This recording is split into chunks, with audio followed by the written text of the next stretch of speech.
2026. Tidak ada pembagian apapun dalam hal teknik bela diri, jelas Yedri. Tapi kekuatan teknik bela diri juga bisa dibandingkan dengan kekuatan hukum. Jadi ketika kekuatan teknik bela diri dibandingkan dengan kekuatan hukum tingkat Dewa Tengah, maka teknik bela diri itu bisa dianggap masuk ke tingkat Dewa Tengah. Contohnya Verifast dan Darien, mereka sudah mencapai tingkat Dewa Tengah. Bahkan Darien sudah hampir mendekati tingkat Dewa Atas. Lanjutnya, Damar bertanya dengan raut wajah bingung, jadi itu artinya sekarang aku memiliki kemampuan bertarung tingkat Dewa Atas. Jika dilihat dari aura, seharusnya memang seperti itu. Tapi, Yedri terdiam sejenak. Tapi itu seharusnya berlaku untuk orang-orang dengan teknik bela diri tunggal. Jika mereka adalah dewa seni bela diri dual atau orang lain yang juga melewati upacara dewa, maka mungkin itu akan sedikit lebih buruk. Damar sedikit memiliki gambaran setelah mendengar hal itu. Dia menganggukkan kepala dan berkata, "Oke, aku paham. Ayo kita keluar." Yedri mengangguk setuju. Dalam pertempuran ini, Sekte Lunaris telah membunuh satu orang. Tapi orang itu sendiri yang telah membunuh dirinya sendiri. Bisa dikatakan bahwa mereka telah mendapatkan banyak keuntungan. Beberapa orang itu berjalan mengikuti jalan lorong. Lalu Damar bertanya, "Apa saja yang kalian dapatkan?" "Aku hanya mendapatkan 2 buku kuno. Buku ini berisi tentang teknik bela diri di atas tingkat dewa," balas Wendy. "Kalau aku dan Talia masing-masing hanya menemukan 1 buku saja. Tempat ini terlalu berantakan, jadi kita sangat sulit untuk mencari sesuatu," ucap Lilia sambil tersenyum kecut. "Kalau isi dari buku kami berdua yaitu tentang teknik pedang. Teknik pedang merupakan sebuah teknik bela diri yang paling sering ditemukan." Damar mengangguk. Semua itu pun sudah cukup. Segera setelah itu, mereka pergi dari bawah tanah menuju ke atas. Ketika mereka tiba, kondisi Iman tampaknya sudah jauh lebih baik. Pria tua itu duduk di sana sambil mengernyitkan dahi dan berkata, "Mengapa kalian lama sekali pergi ke dalam sana?" "Lama?" Damar tercengang. "Apakah kita pergi terlalu lama?" 7 hari, jelas Yani. Damar dan yang lain terperanjat. Mereka bahkan tidak merasa bahwa waktu sudah berlalu selama itu. Damar mengira bahwa mereka hanya pergi paling lama 1 hari saja. "Lalu, di mana Darien dan rombongannya?" tanya Iman. "Mereka semua dibunuh olehku," ucap Damar sambil terkikik-kikik. "Pak Iman, sepertinya perbedaan di antara aku dan kamu sekarang sudah mulai menjauh lagi." Iman tercengang. Lalu dia mencibirkan mulutnya sambil berkata, "Ya sudah, kalau perbedaan kita seperti itu. Aku tidak peduli. Aku sudah mengambilkan sesuatu untuk kamu." Pada saat itu, Wendy melempar sebuah buku kuno kepada Yani. "Dao deduksi seharusnya sangat cocok dengan karakteristik milikmu. Kamu agak awal menjadi dewa seni bela diri, jadi jangan menahan kami ketika dalam pertarungan nanti." Nada bicara Wendy terdengar agak dingin. Hal itu membuat Yani sedikit tercengang. Yani memang belum menjadi dewa seni bela diri. Jika dibandingkan dengan beberapa orang di sini, kemampuan bertarung miliknya cukup lemah. Namun dia sepertinya tidak menyangka bahwa Wendy sengaja memilihkan buku kuno tentang Dao deduksi untuk dirinya. "Terima kasih banyak," ucap Yani. Wendy menatap dia dengan tenang sambil berkata, "Kebetulan aku melihat buku itu. Jadi aku hanya sekalian mengambilnya untukmu saja. Jadi tidak perlu berterima kasih." Hubungan di antara kedua orang itu selalu sedikit rumit. Bahkan setelah mereka pernah melewati ribuan pertarungan bersama-sama, tetapi hubungan mereka tidak pernah berubah. Tentu saja, mereka tidak memiliki hubungan apapun selain karena adanya hubungan antara Damar, Talia dan yang lain. Setelah itu, Talia dan Lilia juga mengeluarkan buku yang telah mereka ambil. Kemudian mereka memberikan buku tersebut kepada Yedri. "Kalian bisa menyalin buku-buku ini. Kalian bisa menyerahkan buku aslinya setelah kalian selesai menyalinnya." Raut wajah Yedri tampak senang. Lalu dia menatap Damar dengan takjub dan berkata, "Apakah kamu percaya memberikannya langsung kepada aku?" Damar tertawa kecil. "Kamu mau melarikan diri dengan buku-buku itu?" Yedri tercengang. Lalu dia bergegas berkata, "Tentu saja tidak akan. Kalau begitu, kembalilah dulu," seru Damar. Yedri mengangguk. Kemudian dia mengambil 3 buku kuno tadi dan lekas pergi meninggalkan tempat itu. Ketika dia selesai menyalin nanti, dia akan langsung mengembalikan semua buku itu kepada Damar dan teman-temannya. Sedangkan Damar dan kelima orang lainnya bergegas kembali ke halaman rumah dan duduk bersama-sama di sana. Lilia menarik napas dalam-dalam lalu berkata, "Bagaimana? Apakah kamu sudah bisa merasakan kekuatan Stargate itu? Damar menggelengkan kepalanya dengan perasaan kecewa. Aku belum bisa merasakannya. Kemudian dia menarik napas panjang. Aku khawatir, kita harus melewati lautan kabut itu agar bisa tiba di dunia luar. Setibanya di sana, kita akan memikirkan kembali rencana kita selanjutnya. Thalia mengernyitkan dahinya dengan serius. Dunia ini memiliki banyak sekali peluang. Tapi, aku masih ingin pulang. Aku sedikit merindukan Guntur, Sally, dan yang lainnya. Damar sejenak terdiam. Dia pun juga berpikiran hal yang sama. Alasan utama dia datang ke tempat ini adalah demi mencari iman. Saat ini, dia sudah menemukan orang yang dicarinya itu. Namun mereka justru menemui masalah baru, yaitu bagaimana cara mereka kembali ke dunia mereka. Sekarang kita punya masalah yang sangat besar. Damar menarik napas dalam-dalam. Jika seandainya kita harus menyelamatkan anak dari Stargate itu agar kita semua bisa pulang, itu mungkin akan menjadi masalah bagi kita. Lanjutnya, orang-orang yang bisa membajak Stargate pasti bukanlah orang biasa. Kalian juga pernah mendengar bahwa ada jarak yang sangat besar mengenai kekuatan antara para ahli bela diri tingkat dewa. Damar kembali menarik napas. Jadi orang yang bisa membajak Stargate pasti sangat kuat. Lalu dia lanjut berkata, aku khawatir jika orang itu berada di tingkat dewa atas. Selain itu, masih ada kemungkinan keberadaan seperti dewa seni bela diri dual. Sepertinya tidak ada kekuatan kekuasaan apapun di dunia ini, jadi kemungkinan besar jika mereka menjadi dewa. Raut wajah Thalia terlihat seperti telah menyadari sesuatu.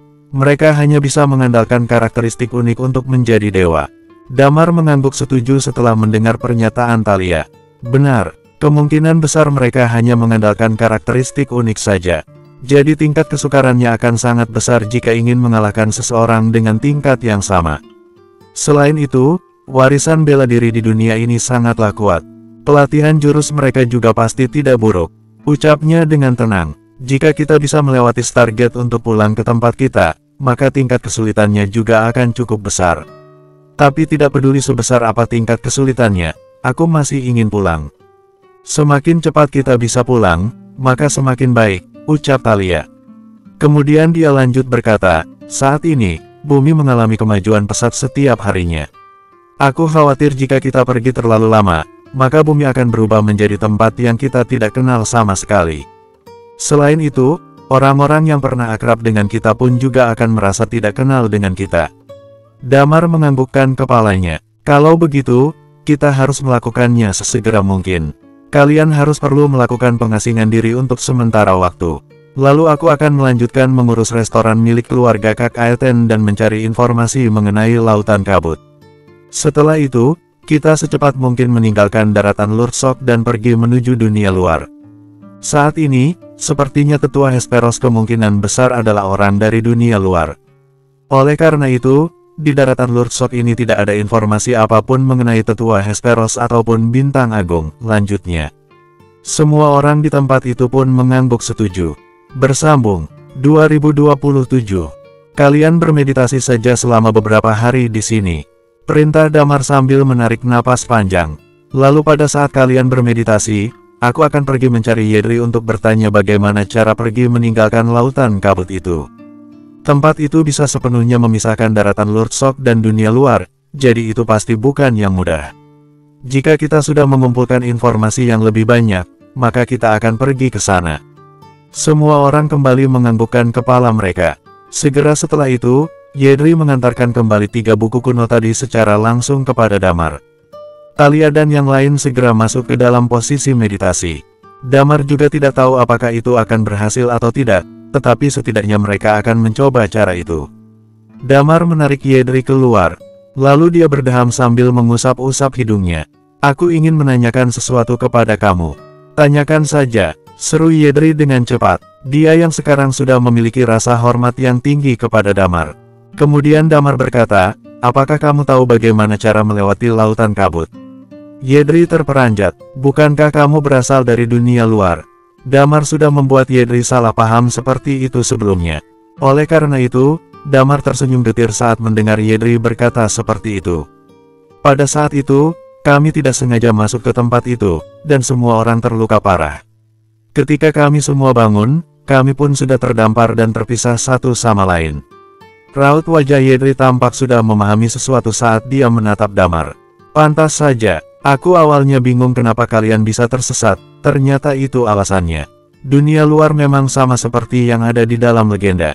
Tempat itu cukup berbahaya dan ada banyak sekali orang kuat. Jelasnya, dia kembali terdiam sejenak setelah mengatakan hal itu. Lalu dia berkata, aku tidak tahu banyak tentang Lautan Kabut. Tempat itu dianggap sebagai wilayah terlarang di daratan Lord Shock. Bahkan tidak ada satupun orang yang selamat setelah masuk ke sana. Tapi ada juga ahli bela diri dari dunia luar yang sesekali datang ke tempat kami ini. Contohnya seperti penduduk dari negara Blaze yang akan datang ke daratan Lord Shock untuk berjalan-jalan jika mereka punya waktu luang. Lalu 12 Palace akan sangat takut namun hormat saat melihat mereka. Setelah Damar mendengar penjelasan itu, dia langsung teringat wanita tua dan wanita muda yang pernah dia temui di karavan. Namun sayangnya, dia tidak tahu nama dari kedua wanita itu. Sekarang jika diingat kembali, ada kemungkinan besar bahwa kedua wanita itu berasal dari dunia luar. Yedri lanjut berkata, tapi aku sendiri belum pernah pergi ke sana. Jika kalian ingin pergi ke sana, kalian bisa pergi mencari orang-orang yang sesekali datang ke dunia ini. Selain orang-orang itu, kalian juga bisa pergi mencari peramal Paviliun Jiwa. Peramal Paviliun Jiwa, raut wajah Damar sedikit berubah. Benar, peramal dari Paviliun Jiwa. Legenda mengatakan bahwa dia adalah seseorang yang pernah pergi meninggalkan daratan Lord Shock. Dia juga merupakan seseorang yang paling ahli dalam dao deduksi di seluruh daratan ini, balas Yedri. Kamu mungkin bisa mencari informasi mengenai Lautan Kabut dari orang itu. Kami harus melewati pulau tempat Paviliun Jiwa berada jika ingin pergi ke Lautan Kabut, ya? Tanya Damar. Benar, seru Yedri. Lalu dia mengernyitkan dahinya dan berkata, tapi Paviliun Jiwa itu sangat aneh. Mereka mengumpulkan banyak sekali karakteristik jahat. Meskipun anggotanya tidak begitu banyak dan luas wilayahnya sangat luas, tapi mereka menjalankan organisasi dengan menggunakan metode terbaik. Mereka bahkan tidak takut untuk bersekutu dengan 5 kekuatan utama. Dia melihat Damar setelah mengatakan hal itu. Tapi kamu juga tidak usah takut. Orang terkuat yang mereka punya sebanding dengan Darien. Selama kamu tidak bertemu dengan pendatang dari dunia luar di daratan ini, keberadaan kamu sebaiknya tidak perlu diketahui. Damar merenung lalu berkata, oke, aku mengerti. Apakah kalian akan pergi meninggalkan tempat ini? Tanya Yedri pada saat itu. Damar menganggukkan kepalanya. Kami akan menunggu sebentar sebelum pergi. Tapi kami akan kembali sesekali ke sini untuk melihat-lihat. Dia melihat ke arah Yedri setelah mengatakan hal itu. Jadi aku mohon kepada kamu untuk menjaga Kak Aeten dan restoran miliknya dengan baik. Kamu sudah membuat peluang yang sangat besar seperti ini untuk aku. Jadi aku pasti akan melakukannya, ucap Yedri. Lalu dia bergegas berkata, setelah aku menguasai teknik bela diri dan mencapai tingkat Dewa Tengah, daratan Lord Shock bagian timur akan jatuh ke dalam genggamanku. Jika saat itu tiba, tidak akan terjadi bahaya apapun di tempat ini. Terima kasih banyak, seru Damar sambil tersenyum kecil. Yedri bergegas berkata, tidak perlu berterima kasih. Setelah mereka berdua selesai berbincang ringan, Damar berpamitan dengan Yedri dan pergi menuju ke arah kaki gunung. Pria itu sekali lagi tiba di restoran milik Aeten. Bisnis restoran saat ini cukup berkembang pesat. Damar mencoba memperkirakan waktu. Sepertinya waktu menunjukkan sekitar pukul 4 atau 5 sore saat ini. Namun ternyata restoran penuh dengan para pelanggan, dan antreannya pun juga cukup panjang. Damar berjalan masuk ke restoran itu, dan tentu saja tidak ada satu orang pun yang menghentikan dia. Ketika dia masuk ke dapur restoran, dia hanya melihat Aeten dan istrinya. Mereka berdua sedang sibuk menyiapkan makanan untuk disajikan kepada pelanggan mereka. Kalian sibuk sekali, ya? Seru Damar. Sebenarnya kalian juga bisa merekrut beberapa orang. Kalian bisa membawa pengikut yang bisa dipercaya ke tempat ini. Jika kami membiarkan orang lain memegang bagian dapur, bagaimana jika nanti mereka berkhianat? Ucap Aeten sambil memasak makanan. Damar tersenyum dan berkata, metode memasak ini bukanlah keterampilan spesial yang langka atau semacamnya. Cepat atau lambat akan ada orang yang bisa menguasai metode ini. Jadi kamu harus memastikan bahwa rasa masakanmu itu lezat. Jika ada waktu luang, aku akan mengajarkan beberapa hal lain lagi kepada kamu. Apa itu? Tanya Aeten. Resep yang Damar akan ajarkan kepada Aeten adalah beberapa resep kue kecil yang mudah.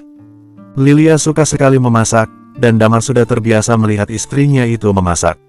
Oleh karena itu, dia bisa menguasai beberapa metode dasar dalam memasak. Nanti saja kalau kalian sudah tidak sibuk, ucap Damar. Selama beberapa hari ini, Damar ikut membantu di restoran pada siang hari.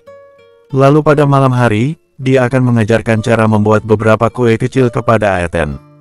Tanpa sadar, 1 minggu pun telah berlalu begitu saja. Hari ini, sebuah aura yang sangat kuat tersebar di puncak gunung Sekte Lunaris. Damar bisa merasakan bahwa ini adalah aura dewa seni bela diri milik Yani. Dia tahu bahwa sudah hampir waktunya bagi mereka untuk pergi. Dia bertemu dengan Aeten di dapur lalu berkata, "Kak Aeten, Kak Suna, aku sepertinya harus pergi sekarang." "Ah," seru Aeten dengan ekspresi bingung. "Pergi kemana?" "Pergi meninggalkan daratan Lurdsok," balas Damar. "Hah?" Ekspresi terkejut tercetak di raut wajah Aeten. Seumur hidupnya, dia tahu bahwa di dunia ini hanya ada kerajaan Lunaris dan daratan Lurdsok. Bahkan kedua tempat ini sudah sangat luas dan tidak terbatas. Namun Damar ternyata berkata bahwa dia ingin pergi meninggalkan tempat ini. "Lalu apakah nanti kalian tidak akan kembali lagi ke sini?" Raut wajah Aeten tampak sedikit kecewa. Mereka membawa Damar pulang ke rumah mereka, dan Damar membawa perubahan yang sangat besar untuk mereka. Damar tersenyum dan berkata, "Sepertinya aku tidak akan kembali lagi ke sini. Tapi aku sudah merawat kalian dengan baik. Setelah ini Yedri, ketua Sekte Lunaris, akan melindungi kalian semua. Jadi kalian tidak akan menghadapi bahaya apapun di sini." Bersambung 2028. Selain itu, Yedri tetap akan membawa Rere masuk ke sekte meskipun bakat yang dimiliki anak itu sangat kurang. Di masa depan nanti, mungkin anak Rere akan menjadi seseorang dengan bakat luar biasa dalam teknik bela diri. Lanjutnya, Aeten baru saja ingin bergegas berlutut di depan Damar, tetapi Damar langsung menahan tubuhnya. "Kak Aeten, kamu jangan seperti ini. Aku akan marah jika kamu melakukan itu lagi," ucap pria itu kepada Aeten. Aeten tersenyum getir dan berkata, "Aku hanya memberi bantuan kepada kamu saja waktu itu. Tetapi kamu malah membalasnya dengan semua ini. Aku tidak pantas menerima kebaikanmu. Pada saat itu, kamu menyelamatkan dan membawa aku pulang ke tempatmu agar aku tidak tidur di alam liar sana. Meskipun kamu berasal dari keluarga biasa saja, tetapi kamu rela mencarikan seorang dokter dari distrik Nerti untuk aku. Maka dari itu, aku ingin berlipat ganda membalas kebaikanmu," jelas Damar. Lalu dia lanjut berkata, "Selain itu, ini semua juga bukanlah apa-apa. Jadi kalian jangan merasa terlalu sungkan." Setelah itu, Damar tersenyum lebar ke arah Aeten. "Aku akan pergi ke atas dulu. Aku ingin mengobrol dengan Rere sebentar." Aeten dan Suna mengangguk. "Boleh, silakan." Kemudian Damar naik ke lantai atas dan mengobrol dengan Rere sejenak. Setelah mereka selesai mengobrol, Damar langsung berpamitan dengan semua orang dan pergi menuju puncak gunung. Tidak lama setelah itu, dia akhirnya tiba di halaman rumah. Thalia dan yang lainnya sedang berdiri di sana pada saat dia tiba. "Apakah ada sedikit kemajuan?" tanya Damar. "Iya," seru Thalia sambil menganggukkan kepalanya. Setelah bermeditasi sebentar, aku mendapatkan sedikit pencerahan. Tapi, jaraknya masih sangat jauh dari kamu. Yani telah menjadi dewa seni bela diri dual," jelas Lilia sambil tersenyum. "Setelah ini, kekuatan kita akan ada peningkatan yang sangat besar secara keseluruhan." Tidak lama setelah itu, aura Yani mulai berkurang. Lalu dia perlahan-lahan berjalan keluar. Aura misterius yang ada di tubuhnya itu menjadi semakin lebih berat. Dia tersenyum seperti bunga bermekaran. Tentu saja dia merasa sangat senang saat ini. "Jika kalian tidak melanjutkan mengasingkan diri lagi, lebih baik kita berkemas dan bersiap untuk pergi. Ayo kita pergi ke paviliun jiwa dulu," ajak Damar. Kemudian dia melihat Wendy sambil berkata, "Ayo kita pergi mencari peramal mereka dan menanyakan cara untuk pergi meninggalkan lautan kabut. Selain itu, kita juga harus menyelesaikan keluhan Wendy dan Thalia." Pada saat itu, Wendy dan Thalia diburu oleh seseorang tanpa alasan yang jelas. Masalah ini pun sampai sekarang masih belum selesai. Sorot mata Wendy tampak muram. Perkembangan dia kali ini cukup menakjubkan jika dibandingkan dengan sebelumnya. Mungkin buku kuno yang diambil kemarin sangat cocok dengan dirinya. Baiklah, semua orang mengangguk setuju. Mereka semua mengemas barang-barang dengan mudah. Damar meletakkan 3 senjata miliknya ke dalam sebuah kotak. Selain itu, dia juga membawa senjata di dalam tas punggungnya. Setelah rombongan Damar selesai berkemas, mereka berpamitan kepada Yedri dan pergi meninggalkan Sekte Lunaris. Mereka mengira-ngira arah tujuan mereka dan memutuskan untuk berjalan kaki. Mereka akan menghabiskan terlalu banyak waktu jika memilih untuk mengendarai mobil. Hingga saat ini, mereka masih belum bisa menemukan pengganti dari Energy Stone. Oleh karena itu, jumlah Energy Stone yang mereka punya saat ini tidak cukup banyak. Kemampuan terbang dalam misi ini sangat penting. Oleh karena itu, Damar dan yang lain tidak berani menggunakan Energy Stone semau-maunya. Mereka harus berusaha menghemat penggunaan benda sebisa mungkin. 3 hari kemudian, mereka tiba di sebuah kota di pesisir. Di antara daratan Lurdsok dan Paviliun Jiwa terdapat sebuah selat. Namun jarak di antara kedua tempat itu tidak terlalu jauh. Para penduduk sekitar bisa melakukan perjalanan pulang pergi dalam waktu sekitar 1 hari.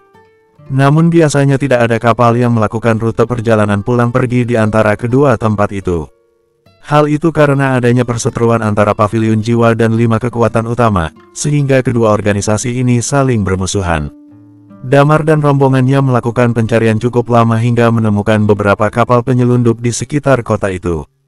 Mereka akhirnya bisa naik ke kapal setelah menghabiskan cukup banyak uang.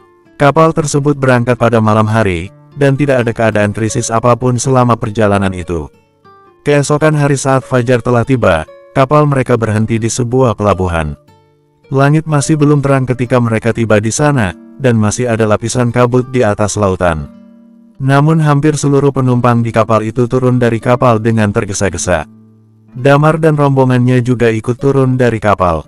Beberapa penumpang di kapal yang sama itu sepertinya merupakan seorang pedagang penyelundup. Itu karena beberapa orang itu membawa banyak sekali barang di punggung mereka. Jelas sekali bahwa ini bukan pertama kalinya sekelompok penyelundup tersebut datang ke tempat ini. Oleh karena itu, Damar mengikuti kerumunan untuk pergi menuju tepi pantai. Tempat ini memang mirip dengan penjelasan Yedri. Warna dominan dari setiap bangunan di sini adalah abu-abu hitam. Selain itu, dekorasi di setiap bangunan tersebut terlihat sedikit jahat. Namun Damar dan rombongannya tidak memedulikan hal itu.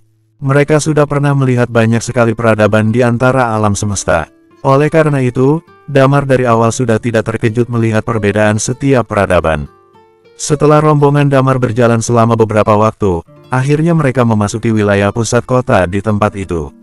Kegiatan mereka selanjutnya adalah mencari sebuah tempat untuk sarapan. Makanan di tempat ini bahkan lebih mencengangkan dibandingkan dengan yang ada di daratan Lurdsok. Mereka sudah tidak bisa menelan sarapan masing-masing. Namun mereka tetap mencoba satu gigitan sambil duduk di sana. Kemudian mereka berencana untuk mencari informasi mengenai situasi Paviliun Jiwa. Semua orang di sekitar mereka sedang membahas sesuatu, dan suara-suara tersebut masuk ke telinga Damar dan yang lain. "Apakah kamu sudah dengar?" tanya salah satu orang yang tampak misterius. Ada 3 orang ahli bela diri tingkat dewa yang telah ditangkap 2 hari lalu. Kemungkinan ketiga orang itu berasal dari dunia luar, dan mereka semua memiliki karakteristik unik. Katanya, besok mereka akan dijadikan persembahan di alun-alun Soultrak. Aku sudah dengar berita itu. Adik laki-lakiku juga pergi menghadiri upacara persembahan itu. Seru orang yang lainnya. Kata orang-orang, jika kita menjadikan 3 pemilik karakteristik unik sebagai persembahan, ada kemungkinan itu akan membuat dewa utama menurunkan selubung cahaya surgawi. Wah, aku juga ingin pergi kalau memang seperti itu, ucap orang yang lainnya lagi. Damar dan teman-temannya saling menatap satu sama lain. 3 orang dengan karakteristik unik. Orang yang datang dari dunia luar. Dia merasa bahwa ini mungkin ada hubungannya sedikit dengan mereka semua. Damar pun bertanya dengan sedikit penasaran, apakah itu benar? Bagaimana keadaan 3 orang dengan karakteristik unik itu? Aku juga kurang tahu spesifiknya. Itu semua hanya rumor saja, balas orang itu. Tapi itu juga cukup misterius. Katanya, salah satu dari mereka telah membuat masalah besar bagi Paviliun Jiwa. Sepertinya penguasa Paviliun Jiwa juga telah terluka atau semacamnya. Sang penguasa terluka karena suatu kutukan. Benar, karakteristik kutukan, ucap orang yang lain. 2 orang sisanya adalah wanita. Meskipun mereka merupakan ahli bela diri tingkat dewa, tapi sepertinya mereka adalah orang-orang yang kurang ajar. Damar tercengang setelah mendengar hal ini. Dia hampir bisa memastikan bahwa orang-orang itu adalah Titan, Asteria, dan Hoshi. Berita ini sudah menyebar bagaikan api. Kalian saja yang belum tahu tentang hal ini. Benar, persembahan sejenis ini jarang sekali ditemukan. Aku juga pasti akan pergi ke upacara persembahan itu jika aku punya uang. Jika selubung cahaya surgawi itu benar-benar diturunkan, mungkin aku juga bisa memulai perjalananku dalam teknik bela diri. Omong kosong. Kamu juga bisa berlatih beberapa gerakan teknik bela diri sendirian. Bersambung, 2029. Obrolan dan tawa di sekitar mereka terus terdengar tanpa henti. Di sisi lain, raut wajah Damar pun sedikit berubah. Ketiga orang itu adalah Titan, Asteria, dan Hoshi. Ucap Lilia dengan sangat yakin. Damar mengangguk setuju. Kita harus pergi melihat situasinya. Kemudian baru kita bisa menyelamatkan mereka. Setelah itu, karakteristik jiwa milik pria itu dalam sekejap terpancar dari tubuhnya. Beberapa orang yang sedang mengobrol dan tertawa tadi pun langsung terdiam. Di mana lokasi paviliun jiwa? Tanya Damar dengan tenang. Salah satu dari kumpulan orang tersebut membalas dengan terus terang, paviliun jiwa berada di paling pusat pulau ini. Lebih tepatnya di paling puncak Gunung Sotu. Bagaimana cara pergi ke Gunung Sotu? Tanya Damar lagi. Di sepanjang perjalanan ke arah barat, kalian sudah bisa melihat lokasi dari Gunung Sotu, jelas orang itu dengan tenang. Raut wajah Damar berubah. Kemudian dia meletakkan sejumlah uang di atas meja dan berkata, aku tidak mungkin membiarkan Titan dan yang lainnya tewas begitu saja. Kita harus secepatnya pergi ke sana. Lilia menganggukkan kepalanya. Baik, setelah itu, rombongan Damar berdiri dan langsung pergi menuju lokasi Gunung Sota. Lalu dia menarik kembali karakteristik jiwa miliknya. Di dekat pintu warung makanan tadi terdengar kembali suara obrolan dan tawa. Namun beberapa saat kemudian, seseorang bertanya, di mana orang-orang yang tadi duduk di sini? Tidak tahu, sejak kapan mereka pergi dari sini? Orang yang lain juga bertanya dengan ekspresi bingung. Pada saat mereka mengobrol, Damar dan rombongannya sedang berjalan menuju ke arah barat. Berdasarkan pernyataan Thalia dan Wendy, luas wilayah pulau ini sebenarnya sebanding dengan luas daratan di seluruh bumi. Bisa dikatakan bahwa satu pulau ini benar-benar luas sekali. Namun menurut Damar dan teman-temannya, jarak perjalanan ini bukanlah apa-apa. Mereka hanya menghabiskan waktu selama setengah hari sebelum akhirnya bisa melihat puncak gunung yang sangat tinggi dari kejauhan. Gunung Sotu. Damar membelalakan kedua matanya. Ayo pergi. Sekelompok orang itu pergi mengikuti jalan menuju ke atas gunung. Semakin dekat mereka dengan Gunung Sotu, semakin banyak kerumunan orang yang mereka jumpai. Hal itu karena di kaki gunung itu ada sebuah kota milik paviliun jiwa. Kota tersebut juga merupakan kota terbesar yang ada di dalam pulau ini. Saat ini, kota tersebut terlihat sesak karena adanya kerumunan orang. Ada banyak sekali orang yang bergegas pergi menuju ke kota paling terbesar itu. Setelah Damar dan rombongannya sudah masuk ke kota itu, Damar bisa melihat ada banyak sekali orang yang sedang bergegas pergi menuju ke atas Gunung Sotu. Damar ingin bertanya tentang apa yang sebenarnya sedang terjadi. Jadi dia mencoba menghentikan salah satu pejalan kaki yang ada di dekatnya. Permisi, aku ingin bertanya. Apa yang sedang dilakukan oleh semua orang di sini? Bukankah upacara pengorbanan itu akan dimulai besok? Loh, kamu baru bangun? Ya, kabar seperti ini saja tidak tahu. Seru pejalan kaki itu. Peramal bilang jika upacara pengorbanan itu diadakan besok, maka akan terjadi masalah besar. Lalu si pejalan kaki lanjut menjelaskan, jadi waktu pelaksanaan upacara itu sudah diubah menjadi sekarang. Upacara itu akan dilaksanakan secepat mungkin. Jadi jika kamu tidak pergi, mungkin kamu tidak bisa naik ke sana. Si pejalan kaki melihat kerumunan orang setelah mengatakan itu. Oh, tidak, aku juga harus pergi sekarang. Jika tidak, aku akan berdesak-desakan dengan semua orang untuk naik ke sana. Damar, Thalia dan yang lainnya saling memandang satu sama lain. Mereka diam-diam merasa sangat gembira karena beruntung bisa datang lebih awal. Sekelompok orang itu bergerak dengan cepat mengikuti kerumunan orang. Mereka berdesak-desakan dengan semua orang agar bisa sampai di atas Gunung Sotu. Sedangkan orang-orang yang tidak bisa naik gunung tetap berada di kaki gunung dan menonton siaran langsung upacara itu. Pada saat ini, di puncak Gunung Sotu, di sana ada sebuah mimbar yang sepertinya diratakan oleh sebuah pedang. Lalu di atas mimbar itu dibangun sebuah alun-alun yang sangat besar. Di tengah alun-alun itu tiba-tiba muncul 3 pilar besi yang sangat besar dari tanah. Sedangkan di atas alun-alun terdapat ribuan orang yang mengenakan jubah hitam. Semua orang itu sedang melompat secara serentak dan dalam skala yang besar. Mereka seperti sedang melakukan sebuah tarian atau sejenisnya. Raut wajah semua orang itu pun juga tampak agak menakutkan. Penduduk daratan Lordsok tidak asing dengan hal seperti ini. Gerakan melompat yang sedang mereka lakukan itu disebut sebagai tarian pertempuran pavilion jiwa. Ini merupakan sebuah teknik bela diri yang dipelajari dan dibawa oleh peramal mereka dari dunia luar serta memiliki efek peningkatan moral. Pada saat itu, Damar bisa melihat ada 3 orang yang wajahnya ditutupi. Mereka bertiga langsung dibawa dan diikat di atas 3 pilar besi tadi. Kurang ajar, maki Titan sambil memuntahkan seteguk darah. Apakah aku tidak bisa menari bersama dengan mereka semua? Karena aku akan segera dibunuh, tidak bisakah kalian membiarkan aku bersenang-senang terlebih dahulu? Di sebelah Titan ada Hoshi dan Asteria. Raut wajah mereka tampak sedikit tersiksa. Hoshi tampak ingin menangis. Dia berkata dengan terisak-isak, jika dari dulu aku tahu akan seperti ini, aku tidak akan pernah pergi melewati Stargate. Aku tidak menyangka bahwa dunia ini sangat berbahaya seperti ini. Meskipun kita bukanlah yang terbaik di dunia asal kita, tetapi kita bisa mengandalkan kekuasaan karma milik Asteria jika kita lebih berhati-hati. Kita sama sekali tidak perlu mencemaskan hidup kita. Asteria, apa yang harus kita lakukan? Tanya Hoshi. Ekspresi wajah Asteria terlihat sedikit dingin. Namun rasa tersiksa justru tercetak di kedua sudut bibir miliknya. Apa yang harus mereka lakukan?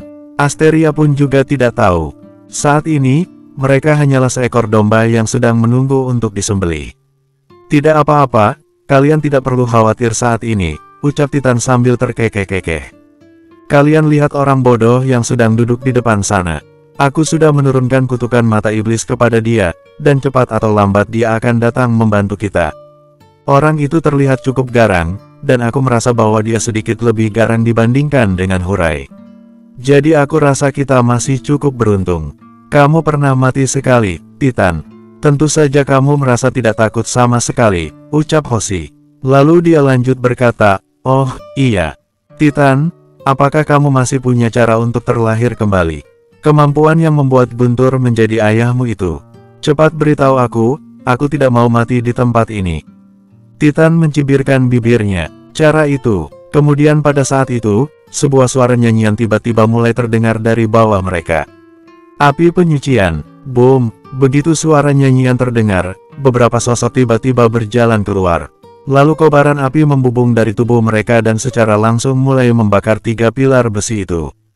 3 pilar tersebut berubah menjadi merah dengan cepat. Pada saat yang sama, suhu di sekitar mereka juga mulai meningkat secara drastis. Titan dan teman-temannya terlihat seperti orang biasa saat ini. Tubuh mereka terluka sangat parah, dan mereka sama sekali tidak bisa menahan rasa sakit itu. Kurang ajar kalian semua, berani sekali membunuh aku dengan cara ini. Maki Titan, tepat di depan mereka ada 3 buah kursi yang diletakkan di sana. Seseorang dengan pakaian jubah hitam duduk di kursi bagian tengah. Dia juga mengenakan sebuah topeng yang mirip dengan hantu untuk menutupi wajahnya. Sebuah suara tiba-tiba terdengar dari bawah topeng itu. Mengapa bisa ada mata di belakangku? Meskipun sekujur tubuh Titan terasa sakit, tapi dia tetap tertawa karena mendengar hal itu. Itu adalah oleh-oleh dariku untuk membuat kamu mati mengenaskan. Sebentar lagi kamu akan membantu aku untuk tumbuh. Orang itu tidak terlihat marah. Namun dia terus bertanya, apakah kalian mengenal pemilik dari karakteristik reinkarnasi? Di mana mereka? Aku tahu kalian juga akan menangkap orang itu, tapi kalian akan menyesal. Maki Titan, bersambung. 2030, orang itu membelalakan kedua matanya. Kemudian dia berkata dengan tenang, tidak apa-apa jika kamu tidak ingin mengatakannya. Peramal kami selalu bisa menemukan orang seperti dia. Tubuh Titan dan teman-temannya sudah mulai terbakar. Titan merasakan sensasi terbakar yang sangat menyakitkan tersebar di punggungnya. Bahkan dia bisa mencium bau daging yang terbakar dari tubuhnya. Rasa sakit pun juga tercetak di raut wajah Hoshi dan Asteria. Mereka bertiga tidak akan mati dengan mudah begitu saja. Itu karena mereka semua adalah dewa. Sekumpulan orang yang membakar mereka bertiga hanya memiliki hukum di tingkat Uncomon level saja. Orang-orang itu tidak bisa langsung melukai atau bahkan membunuh Titan dan teman-temannya. Namun ketika sekelompok orang membakar secara bersamaan, aura panas itu masih bisa melukai tubuh dewa mereka bertiga. Berani sekali kalian membunuh aku. Kurang ajar kalian semua, maki Titan. Kami akan memberikan kalian satu kesempatan lagi. Apakah kalian bisa menghubungi pemilik dari karakteristik reinkarnasi? Ucapan orang itu tiba-tiba terpotong begitu saja. Dia langsung membelalakkan kedua matanya saat melihat ke arah samping. Seorang wanita tua sedang duduk dengan menyilangkan kaki di sebelah orang itu. Dia berpakaian seperti seorang penyihir dengan bermacam-macam benda tergantung di tubuhnya. Selain itu, si wanita tua membawa tongkat berbentuk ular di tangannya. Di atas tongkat itu juga ada seekor ular asli berwarna sian. Bahkan ular itu seringkali menjulurkan lidahnya. Pada saat ini, tubuh si wanita tua tiba-tiba mulai gemetar. Lalu ular yang ada di atas tongkat itu membuka mulutnya dengan lebar dan terlihat sangat ketakutan. "Ibu mertua, ada apa?" tanya penguasa paviliun jiwa dengan tergesa-gesa. "Dia," sekujur tubuh wanita tua itu menggigil. "Aku bisa merasakannya." Dia terlihat sangat lemah. Setiap kata yang diucapkannya pun juga dipenuhi dengan rasa takut. Dia ada di sekitar sini. Dia datang bersama dengan yang lain. Dia ada di dekat sini. Gumamnya. "Siapa dia?" penguasa paviliun jiwa bertanya lagi dengan tergesa-gesa. "Pemilik karakteristik reinkarnasi. Ada juga karakteristik takdir." Lalu, dia terus berbicara dan berbicara. Namun tiba-tiba, darah mulai mengalir keluar dari seluruh tubuhnya. Si wanita tua tampak sedikit mengerikan pada saat itu. Lalu dia kembali bergumam, "Lalu, aku tidak bisa melihatnya. Aku tidak bisa melihat mereka semua." Raut wajah penguasa paviliun jiwa sedikit berubah. Dia menggerakkan pergelangan tangannya dan langsung memukul leher si wanita tua hingga tidak sadarkan diri. Wosh! Namun pada saat itu, si wanita tua tiba-tiba bangun dan berteriak, "Mereka sudah datang." Wosh! Begitu suara teriakan itu terdengar, 6 sosok manusia langsung membubung tinggi ke langit. Pada saat yang sama, sebuah suara lain mulai terdengar. "Titan, kamu tidak boleh seperti itu. Bagaimana jika kamu memanggil aku dengan sebutan paman, lalu aku akan datang menyelamatkan kamu?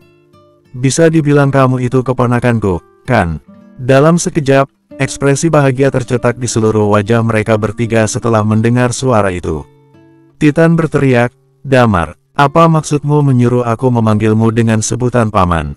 Cepat datang selamatkan aku. Aku akan segera dipanggang oleh semua orang ini. Kamu anak dari Guntur, satu generasi di bawah aku. Jadi kamu harus memanggil aku paman," ucap Damar. "Mengapa kamu bersikap tidak sopan kepada orang yang lebih tua? Jika kamu tidak memanggil aku paman, aku lebih baik pergi saja."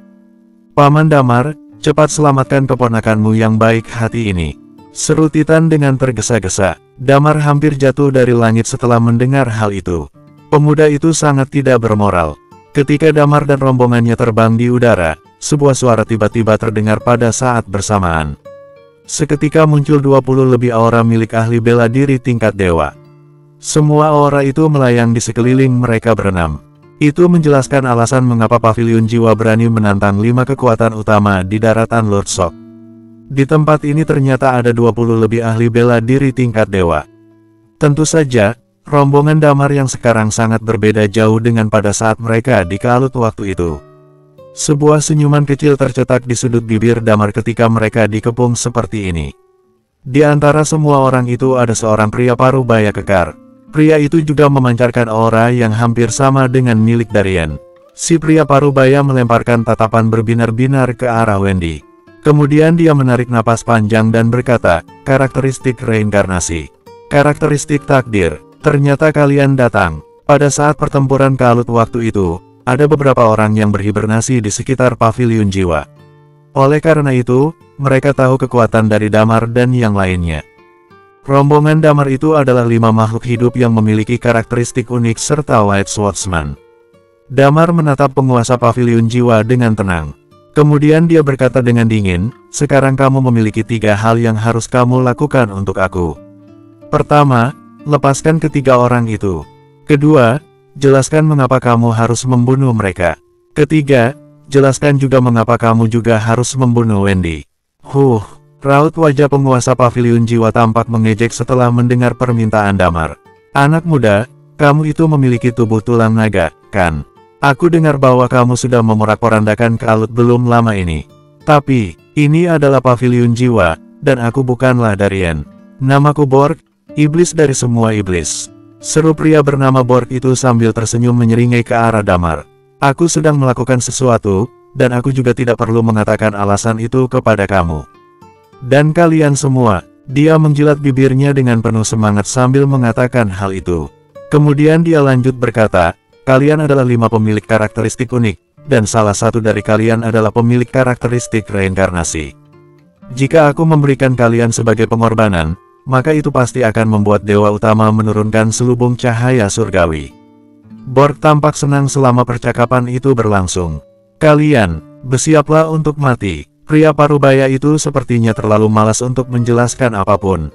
Dia juga tidak terlalu mengindahkan Damar dan rombongannya.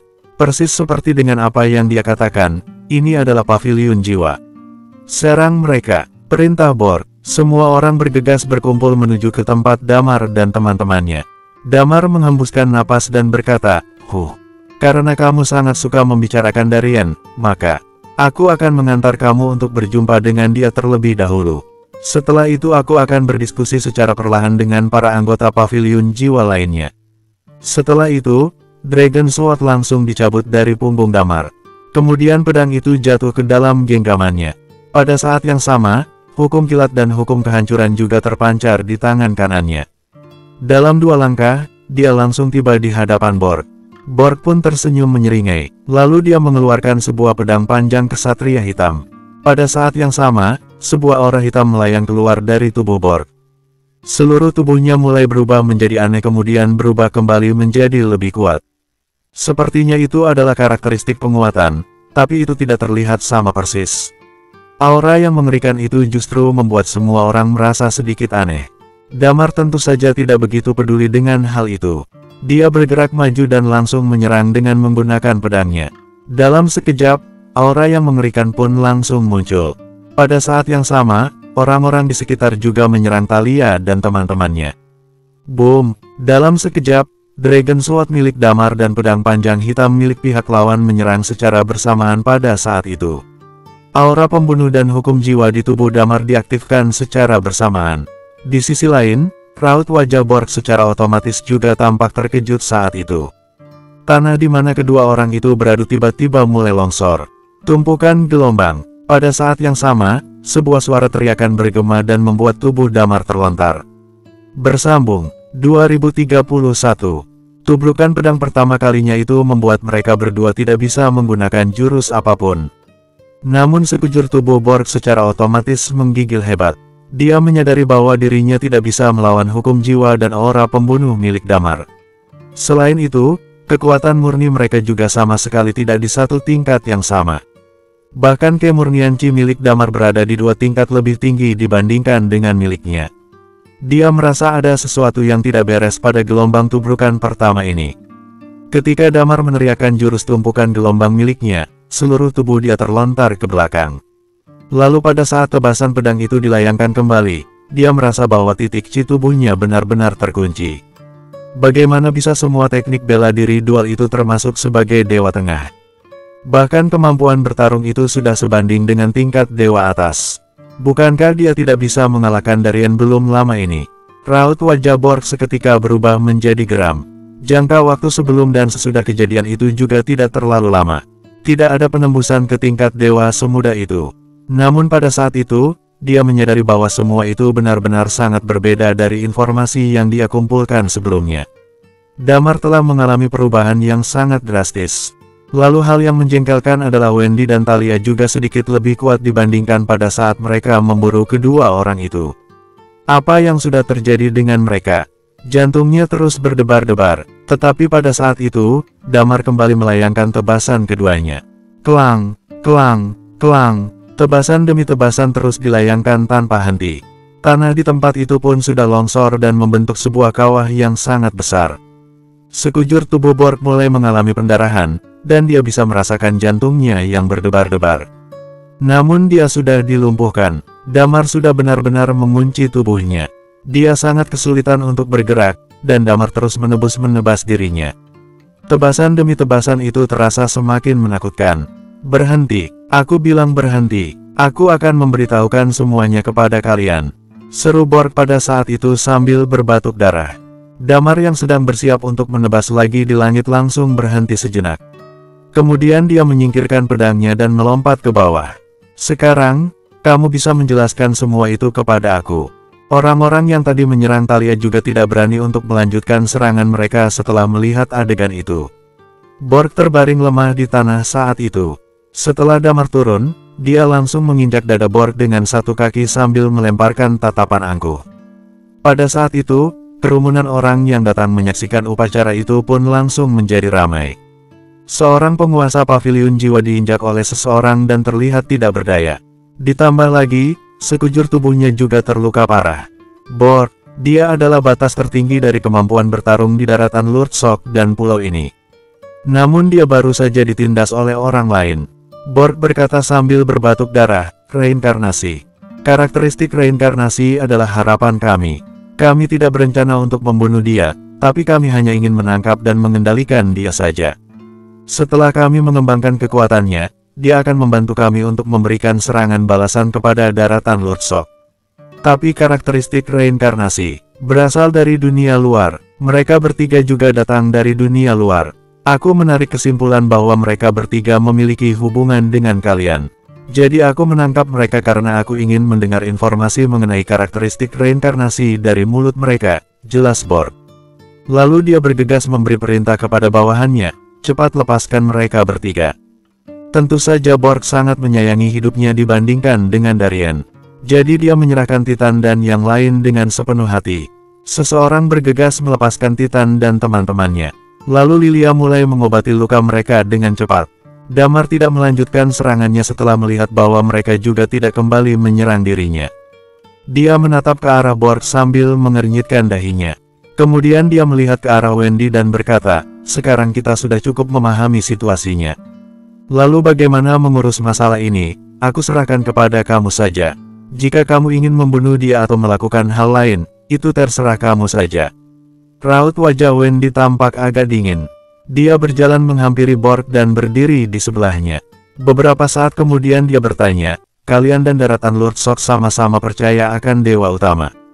Tapi mengapa kalian bisa berseteru seperti ini? Damar terkejut seakan-akan tidak menyangka bahwa Wendy akan mengajukan pertanyaan seperti itu. Borg berkata, kami dan mereka memang tidak pernah rukun dengan satu sama lain. Selain itu, Dewa Utama hanya memancarkan cahaya di seluruh wilayah daratan Lurtzok. Jadi kalian mencoba mengorbankan pemilik karakteristik unik. Apa tujuannya?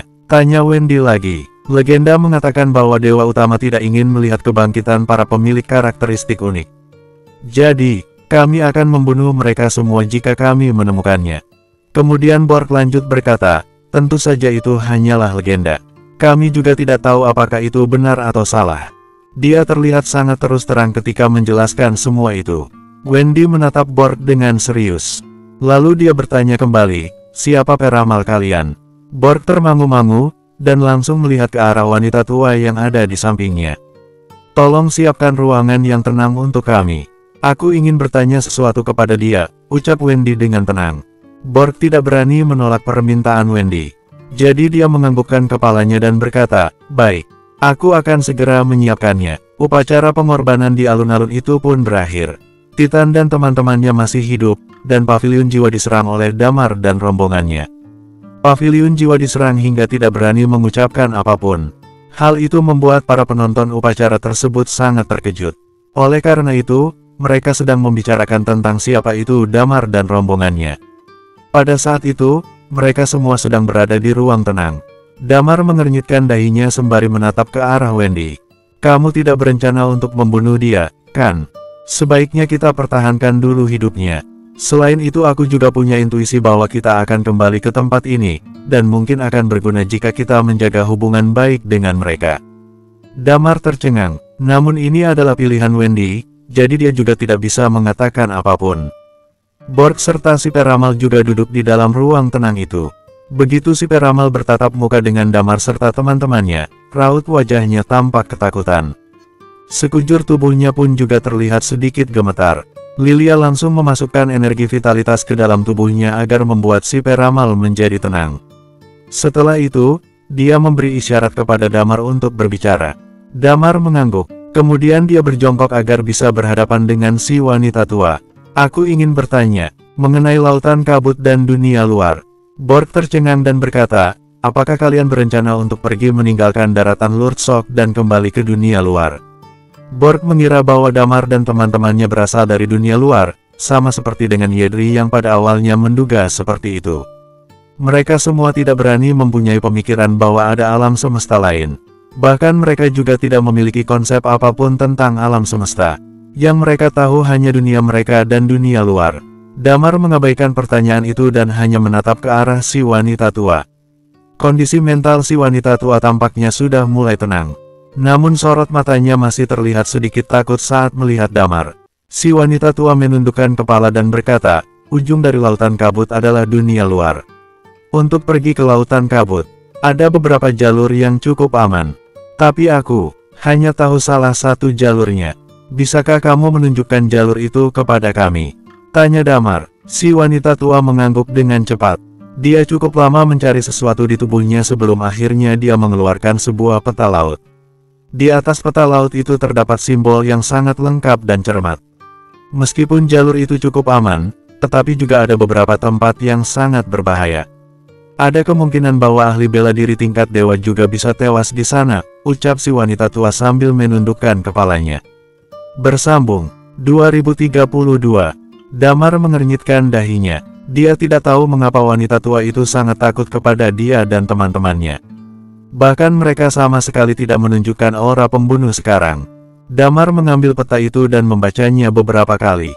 Terima kasih, mereka sama sekali tidak membunuh orang-orang paviliun jiwa. Alasan terbesarnya karena ucapan dari Wendy sendiri. Setelah mereka mendapatkan peta itu, mereka memutuskan untuk tidak menetap di lokasi paviliun jiwa itu.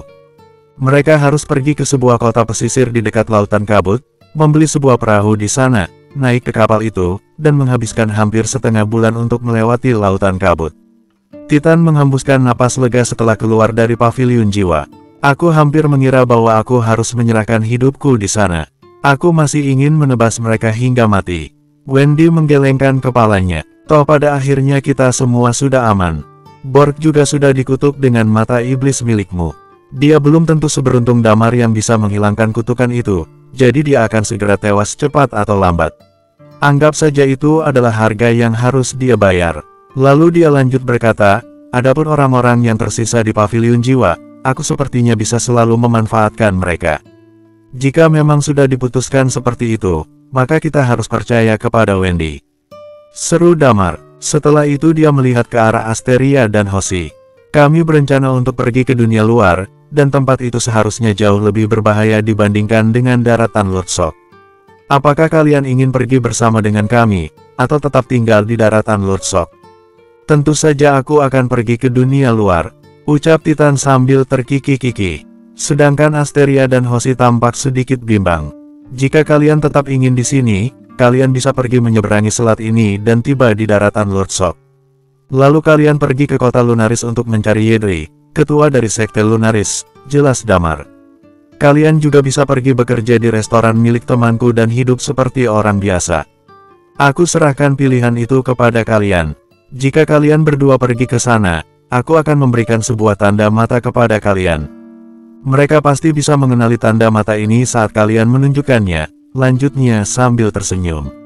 Asteria menarik napas panjang lalu berkata, kami memiliki alasan mengapa kami berani mempertaruhkan nyawa untuk melewati Stargate. Sebenarnya, kami sudah terbiasa hidup sebagai pengembara.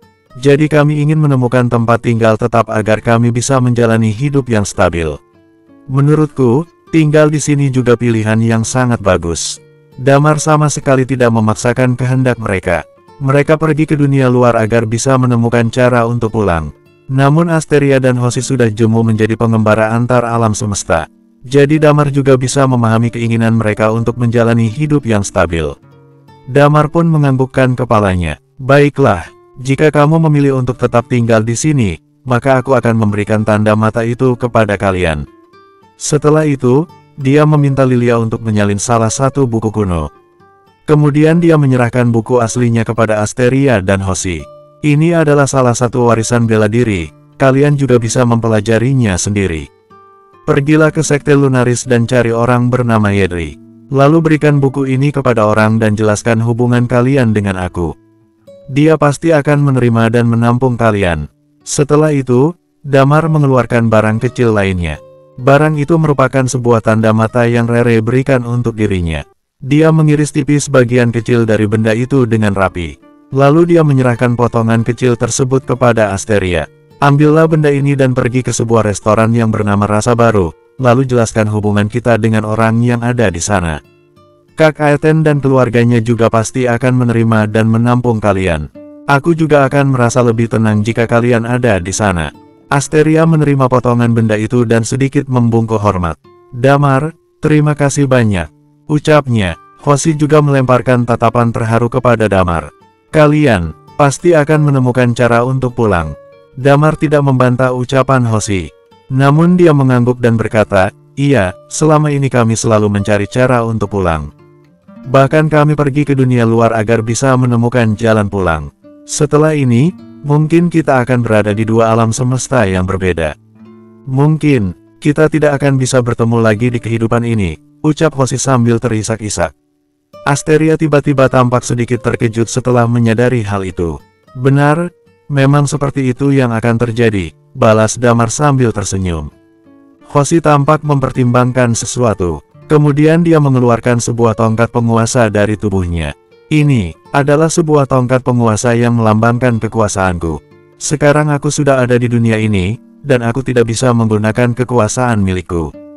Jadi aku akan menyerahkan benda ini sebagai tanda mata untuk kalian. Asteria juga mengeluarkan sebongkah batu giok. Lalu dia melihat ke arah Damar dan bertanya, apakah kalian bisa memberikan sebuah tanda mata untuk kami berdua? Tolong berikan kami sesuatu agar kami bisa mengingat kalian. Kesan di antara mereka cukup baik. Asteria dan Hoshi adalah sosok dewa yang tidak pernah memiliki hasrat untuk menaklukkan bumi. Mereka semua paham bahwa mereka akan sulit bertemu kembali di kehidupan ini setelah perpisahan ini berakhir. Kecuali jika Damar dan teman-temannya tidak bisa meninggalkan dunia ini. Damar tidak menolak permintaan itu. Lalu mereka semua mengeluarkan beberapa barang kecil dari tubuh mereka. Setelah mereka memberikan sesuatu kepada satu sama lain, Asteria mengumpulkan dan mengemas semua barang itu. Kemudian dia tersenyum kecil dan berkata, selamat tinggal, semuanya. Setelah itu, dia dan Hoshi berbalik dan pergi meninggalkan Damar dan rombongannya. Damar pun merasa sedikit sedih. Dia mengingat kembali pertemuan pertamanya dengan kedua orang itu. Saat itu, mereka masih berada di tanah terlantar Dewa Big Jade. Kedua orang itu berpakaian seperti penduduk setempat untuk menguji apakah Damar adalah orang baik atau bukan. Setelah itu sebuah kesalahpahaman pun terjadi. Kemudian kesalahpahaman itu sudah diluruskan. Kerjasama ataupun hal pribadi lain yang dilakukan bersama dengan mereka berdua juga cukup baik. Namun sekarang, mungkin mereka tidak bisa saling bertemu lagi di masa depan. Damar merasakan kesedihan di dalam hatinya. Sayang sekali, mereka masih belum memberikan aku anak, gumam Titan. Setelah ini, aku sudah tidak bertemu dengan dua wanita yang sangat cantik seperti mereka lagi. Suasana yang awalnya terasa sedih itu langsung hilang karena ucapan Titan. Damar sangat ingin menendang Titan, tetapi dia memilih untuk tidak mengatakan apapun. Kamu ingin pergi bersama dengan kita, kan? Tanyanya kepada Titan. Setelah ini akan ada banyak tempat yang lebih menakjubkan lagi. Perjalanan terjauh yang pernah aku tempuh adalah Lautan Orion. Jadi mana mungkin aku langsung puas dengan hal itu, ucap Titan. Damar menyadari bahwa pemuda ini semakin lama semakin mirip dengan Guntur. Mereka berdua selalu mengatakan apa yang mereka ingin katakan tanpa menyaringnya sedikitpun. Lebih baik kamu menjadi dewa seni bela diri dulu, baru bicara lagi. Omel Thalia, saat kami berada di tingkat Uncomon level, kamu adalah ahli bela diri tingkat dewa. Saat kami menjadi dewa, kamu masih menjadi ahli bela diri tingkat dewa. Sekarang Yani telah menjadi dewa seni bela diri dual, tetapi teknik bela dirimu masih di tingkat ultimate. Titan benar-benar sedang diolok-olok oleh Thalia. Dia pun berdeham dan berkata, aku tidak bisa dibandingkan dengan kalian semua. Kalian semua juga tidak mengerti bahwa aku sedang mempersiapkan diri sebaik mungkin, paham? Setelah aku menembus nanti, aku akan langsung meningkat dengan drastis. Lupakan saja, kalian juga tidak akan mengerti dengan apa yang aku ucapkan, lanjutnya. Adanya keberadaan Titan memeriahkan suasana di dalam rombongan kecil itu. Mereka menunggu hingga Asteria dan Hoshi menghilang dari pandangan mereka. Setelah itu Damar memutar tubuhnya dan berkata, ayo pergi. Kita juga harus melanjutkan perjalanan kita. Bersambung.